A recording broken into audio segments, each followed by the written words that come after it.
Assalamualaikum warahmatullahi wabarakatuh. Ini kita akan melanjutkan mata kuliah ini tentang konsep penulisan karya ilmiah. Konsep penulisan ilmiah ini adalah konsep ataupun tahapan-tahapan yang kita lakukan sampai tulisan itu tercetak dan bahkan dibaca oleh pembaca ya. Yang pertama adalah pengumpulan data. Jadi setelah kita proposal kita buat, kemudian kita seminarkan misalnya kalau di sini dan sebagainya, akhirnya kita langsung terjun ke lapangan untuk melakukan penelitian dan mengumpulkan data ya. Di mana data tersebut bertujuan untuk mendapatkan informasi penelitian yang kita butuhkan sesuai dengan topik kita masing-masing dan penyusunan hipotesis yang sudah kita buat sebelum memulai penelitian itu juga berdasarkan hasil proposal ataupun hasil studi pendahuluan mungkin ya, di mana pengumpulan data-data selanjutnya itu adalah berdasarkan variabel yang kita tulis juga di dalam hipotesis. Nah, selanjutnya pengumpulan data dilakukan terhadap sampel yang telah kita tentukan sebelumnya ya. Waktu buat proposal kan ada tahap metodologi ya, metodologi penelitian. Di situ kita jelaskan populasi kita apa, sampel kita apa, tempat penelitian kita apa dan sebagainya ya. Di mana data tidak bermakna apabila belum diolah. Jadi data ini kalau sudah didapat, apakah itu hasil wawancara, apakah itu hasil kuesioner, apakah itu penelitian di laboratorium misalnya, kalau misalnya tidak diolah itu belum bisa dipakai ataupun belum bermakna ya. Jadi satu hal yang mau saya katakan bahwa data itu yang kita dapatkan harus diolah dan harus bisa berbicara. Gimana caranya membuat data yang kita dapatkan itu berbicara sehingga bisa bermakna bagi orang lain yang membaca tulisan kita. Ada beberapa jenis data ya yang kita kenal di dalam dunia penulisan, di mana berdasarkan cara memperolehnya ada dua jenis, yaitu data primer. Data primer itu adalah data yang kita dapatkan sendiri dari hasil penelitian ya, baik penelitian di lapangan maupun penelitian di laboratorium. Kemudian yang kedua, ada data sekunder. Nah, data sekunder ini kita dapatkan dari pihak ketiga ya, misalnya data dari Dinas Pendidikan, dari Dinas Kesehatan misalnya, ataupun dari lembaga-lembaga yang lainnya. Sedangkan menurut sumbernya ada dua juga ya. Jadi data internal dan data eksternal. Data internal adalah data yang menggambarkan segala hal mengenai situasi dan kondisi pada suatu organisasi secara internal contohnya ya. Contohnya data keuangan, data pegawai, data produksi dan sebagainya ya. Kemudian kalau data eksternal adalah data yang menggambarkan situasi serta kondisi yang ada di luar organisasi kita ya. Contohnya jumlah penggunaan suatu produk pada konsumen, kemudian tingkat preferensi pelanggan, sebaran penduduk dan lainnya. Jadi ini semua adalah jenis data menurut sumbernya tergantung dari jenis penelitian kita. Apakah kita menggunakan data internal ataupun data eksternal. Sedangkan menurut sifatnya ada data kuantitatif dan data kualitatif ya. Jadi kalau data kuantitatif itu adalah data yang semuanya itu berhubungan dengan angka. Jadi untuk mengolah data itu kita pakai software atau pakai uh, instrumen instrumen analisa data dan lainnya ya. Dan ingat bahwa kuantitatif itu berarti berhubungan dengan kuantitas ataupun jumlah dan hubungannya itu adalah dengan angka. Jadi data kuantitatif itu adalah data yang ada hubungan dengan perjumlahan angka ataupun penggunaan angka. Sedangkan data kualitatif ini malah tidak menggunakan angka ya. Jadi lebih ke penelitian bersifat sosial, bersifat masyarakat, bersifat kependudukan dan lainnya. Itu adalah kualitatif. Dan dalam menjelaskannya pun kalau kualitatif itu dia seperti bercerita. Jadi lebih banyak penjelasannya daripada kuantitatif.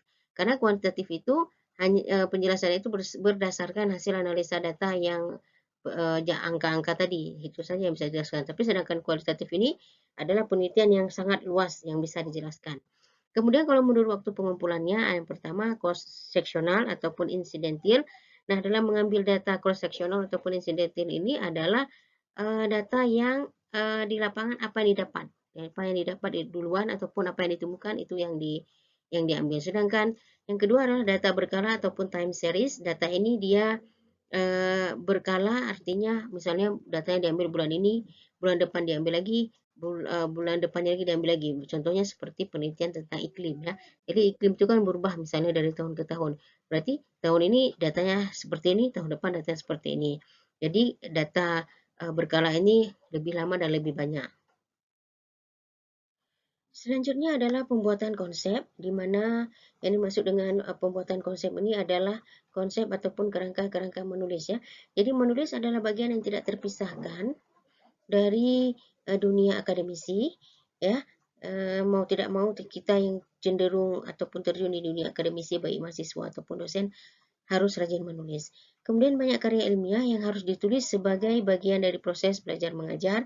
Contohnya seperti laporan, makalah, proposal, skripsi, tesis, disertasi, dan lainnya. Kemudian diharapkan mahasiswa juga semakin familiar ya dengan dunia tulis menulis dengan banyaknya tugas menulis yang diberikan oleh dosen. Itu sebenarnya untuk melatih kita. Jadi jangan dianggap sebagai beban apabila dosen menyuruh membuat laporan, membuat makalah, kemudian membuat skripsi dan lainnya, itu jangan dianggap beban, tapi jadikanlah itu sebagai media kita untuk belajar, di mana pada saat dunia akademisi itu kita lepas, kita keluar, jadi kita sudah sanggup menghadapi kenyataan ataupun dunia kerja di luar ya. Di mana pada saat kita melamar kerja juga kita harus buat surat lamaran. Jadi kalau kita tidak belajar menulis ataupun tidak membuat menulis itu sebagai hal yang sangat menyenangkan, akan kesulitan sendiri kita ke depannya. Pada umumnya konsep karya ilmiah itu sangat berhubungan dengan penelitian, kemudian fakta dan objektif daripada permasalahan yang diteliti. Laporan ilmiah juga harus sesuai dengan fakta yang ada ya, dan disusun secara sistematis. Memahami konsep penulisan karya ilmiah adalah harus mengenal apa itu pengertian karya ilmiah, kemudian ciri-ciri karya ilmiah, lalu syarat-syarat dalam penulisan karya ilmiah, dan juga EYD, itu sudah pasti karena kita hidup di Indonesia, kita menggunakan bahasa Indonesia, dalam menulis kita juga menggunakan bahasa Indonesia. Jadi kita harus paham itu apa bahasa Indonesia yang baku, yang tidak baku, kemudian ejaan yang sudah disempurnakan itu seperti apa, di mana penggunaan tanda baca, titik, koma, tanda tanya, tanda seru, titik dua dan lainnya ya. Kemudian kita juga harus tahu memilih topik yang sesuai dengan apa yang kita inginkan. Kemudian setelah topik didapatkan, kita lanjutkan dengan mencari referensi terhadap topik yang kita dapatkan, kira-kira acuan referensinya itu apa. Kemudian selanjutnya adalah kita juga harus tahu tata cara mengutip ya dan menulis daftar pustaka. Jadi dalam mengutip itu juga banyak ada tekniknya lah ya. Jadi ada kutipan langsung, kutipan tidak langsung misalnya. Dan dalam menulis kutipan tidak langsung itu seperti apa, yang langsung seperti apa. Kemudian juga di dalam mengutip juga banyak hal yang harus kita memperhatikan supaya tidak dianggap sebagai plagiasi ya. Dan juga yang paling penting adalah daftar pustaka. Bagaimana menulis daftar pustaka. Jadi di dunia ini, dunia tulis menulis akademisi itu dikenal dua jenis daftar pustaka, yaitu metode Vancouver dan metode Harvard. Ini nanti ada penjelasan khusus ya. Kemudian kita juga harus pandai menulis draft.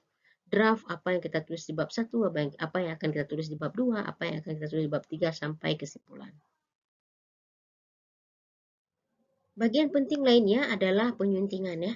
Jadi penyuntingan ini adalah proses persiapan naskah tulisan yang sudah kita tulis selama ini itu untuk dicetak ya, untuk diterbitkan dalam bentuk cetakan dan selanjutnya diedarkan ke pembaca misalnya ya. Jadi dalam menyunting kita harus paham betul tentang EYD karena dengan kata lainnya dalam menyunting itu artinya mengedit, membaca ulang, melihat lagi apakah yang kita tulis itu sudah benar, sudah sesuai dengan topik, sudah sesuai dengan hipotesis, ataupun sudah sesuai dengan ejaan yang sudah disempurnakan, dan kemudian tanda baca, tanda petik, dan lainnya yang berhubungan dengan kebahasaan ya. Dan juga kita harus memahami teknik penulisan. Jadi saya ingatkan kembali bahwa teknik penulisan ataupun pedoman penulisan antara satu penerbit dengan penerbit yang lainnya, ataupun lembaga pendidikan dan lembaga pendidikan yang lainnya itu bisa saja terjadi perbedaan. Jadi sebelum menulis saya sarankan untuk memiliki pedoman yang menulis. Jadi kalau kita di FKM berarti harus punya pedoman penulisan skripsi yang dikeluarkan oleh FKM. Jadi nanti pembimbingnya nggak sibuk lagi ngecek-ngecek teknik penulisan dan lainnya. Jadi bisa langsung ke apa namanya, ke materi proposal ataupun materi skripsinya ya. Kemudian kita harus juga memahami hubungan antara penulisan dan marketing ya. Ini biasanya sih untuk yang menulis buku untuk dijual ya. Jadi seperti buku ajar, kemudian ada buku monograf, kemudian ada buku tentang teknik-teknik lainnya yang penting yang kita tujukan tuh ke masyarakat. Jadi dalam menyunting juga kalau ada niat untuk dijual juga harus paham. Jadi dalam memahami hubungan antara penulisan dan marketing, artinya pada saat menulis bagaimana caranya apa yang kita tulis itu adalah menarik minat pembeli, ataupun covernya kita harus menarik minat pembeli misalnya. Jadi sehingga marketing kita jalan dan buku itu bisa jadi uang ya. Kemudian harus jelas dan logis dalam menyunting. Jadi dalam menyunting dan mengedit itu harus logis, dia harus sesuai dengan akal pikiran sehat ya. Jadi jangan asal. Lalu juga harus memahami perkembangan terkini. Jadi situasi update seperti sekarang ini seperti apa sih dalam menulis. Kemudian memperbaiki karya tulis sebelum dikasih pembaca itu adalah inti ataupun tujuan utama dari proses penyuntingan ya. Beberapa hal yang dilakukan ataupun proses penyuntingan yang umum dilakukan adalah yang pertama, mengedit isi, materi, dan gagasan dari suatu tulisan karya ilmiah. Selanjutnya, paragrafnya itu diedit, dibuat. Jadi paragraf itu adalah kumpulan dari beberapa kalimat ya. Jadi satu paragraf itu dikatakan paragraf apabila memiliki minimal 2 kalimat. 2 kalimat itu apa? 2 titik ya. Jadi kalau walaupun kalian tulis 1 halaman tapi cuma 1 titiknya, di mana dalam badan tulisan cuma ada titik koma, dan sebagainya, itu tetap dianggap sebagai kalimat. Ya, namun kemudian demikian, walaupun kalian tulis 1/4 saja, tapi isinya 2 titik, itu sudah dianggap sebagai paragraf. Jadi dalam menyunting ini juga penting sekali dalam melihat ataupun mengedit paragraf. Jadi bagaimana kita membuat antara satu kalimat dengan kalimat yang lainnya itu sinkron, ada benang merahnya. Jadi jangan di kalimat pertama tulis tentang mobil warna merah, tiba-tiba di kalimat kedua itu udah menulis ikan merah. Apa hubungannya mobil dengan ikan misalnya seperti itu ya. Itu juga dalam proses penyuntingan harus diperhatikan. Kemudian mengedit outline. Jadi outline itu adalah semacam kerangka yang akan kita tulis, juga harus diedit kira-kira antara satu topik, antara satu bab dengan bab lainnya nyambung atau tidak atau sebagainya ya. Kemudian selanjutnya yang paling penting adalah mengedit kebahasaan. Nah, tahap-tahap dalam menyunting yang pertama adalah tahap pratulis. Jadi tahap pratulis itu adalah tahapan penyuntingan sebelum kita mulai menulis. Nah, ini contohnya adalah membuat kerangka acuan ya dalam menulis. Ada beberapa tahapan, yaitu yang pertama dalam tahap pratulis ini adalah penyuntingan topik masalah. Jadi melihat topik masalah itu, kayaknya masalah topik ini saya sudah jelaskan ya beberapa minggu yang lalu, bagaimana cara memilih topik.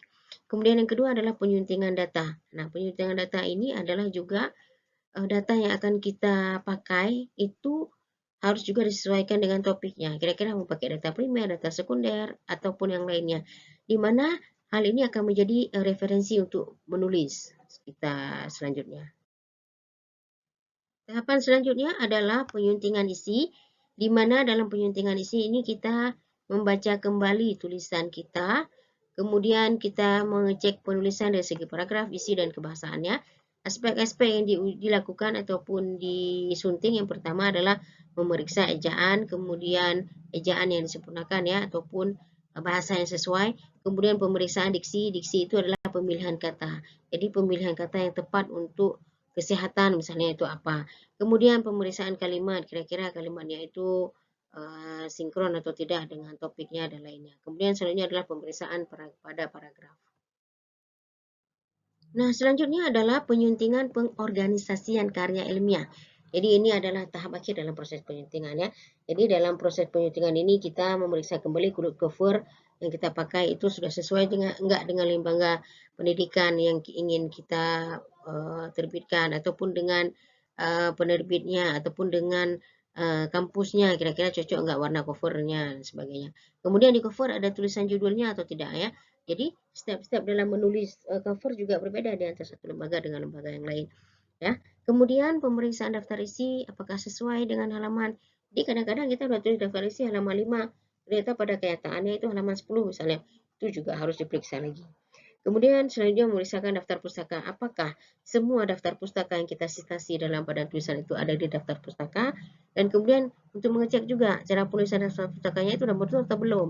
Udah sesuai atau tidak ya? Nah, tahapan pengetikan itu merupakan tahap yang penting juga dalam penulisan karya ilmiah karena setelah diketik, karya ilmiah akan nampak lebih bagus dan lebih rapi ya. Dan perlu diingat lagi bahwa antara satu lembaga dengan lembaga yang lain memiliki pedoman penulisan yang berbeda. Itu yang harus diperhatikan.